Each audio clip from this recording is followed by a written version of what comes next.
अथैकचत्वारिंशः सर्गः।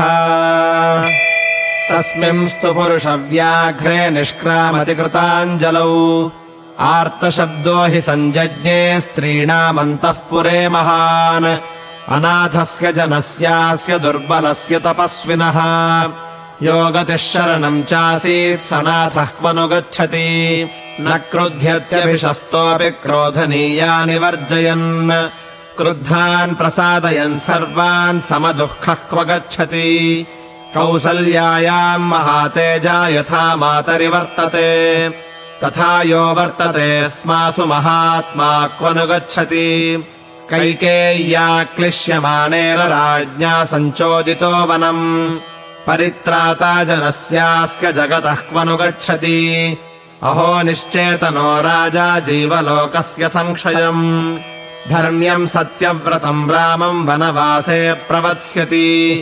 इति सर्वा महिष्यस्ता विवत्सा इव धेनवः रुरुदश्चैव दुःखार्ताः सस्वरम् च विचुक्रुषुः सतमन्तः पुरे घोरमार्तशब्दम् महीपतिः पुत्रशोकाभिसन्तप्तः श्रुत्वा चासीत् सुदुःखितः नाग्निहोत्राण्यहूयन्त नापचन् गृहमेधिनः अकुर्वन्न प्रजाः कार्यम् सूर्यश्चान्तरधीयत व्यसृजन् कवलान्नागा गावो वत्सान्नपाययन् पुत्रम् प्रथमजम् लब्ध्वा जननीनाभ्यनन्दत त्रिशङ्कुर्लोहिताङ्गश्च बृहस्पतिबुधावपि दारुणाः सोममभ्येत्य ग्रहाः सर्वे व्यवस्थिताः नक्षत्राणि गतार्चींषि ग्रहाश्च गततेजसः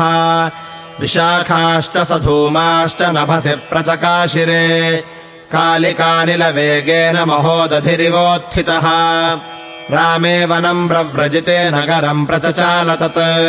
दिशः पर्याकुलाः सर्वास्तिमिरेणेव संवृताः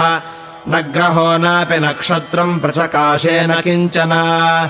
अकस्मान्नागरः सर्वो जनो दैन्यमुपागमत् आहारे वा विहारे वा न कश्चिदकरोन्मनः शोकपर्याय सन्तप्तः सततम् दीर्घमुच्छ्वसन् अयोध्यायाम् जनः सर्वश्चुक्रोश जगतीपतिम् बाष्पपर्याकुलमुखो राजमार्गगतो जनः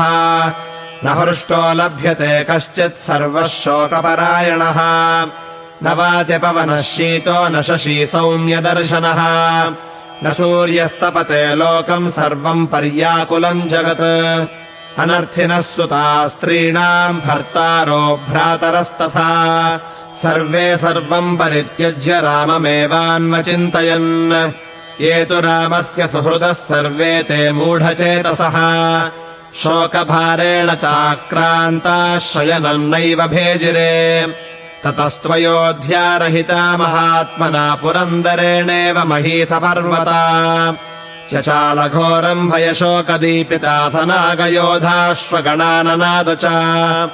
इत्यार्षे श्रीमद् रामायणे वाल्मीकीये आदिकाव्ये अयोध्याकाण्डे 41 सर्गः।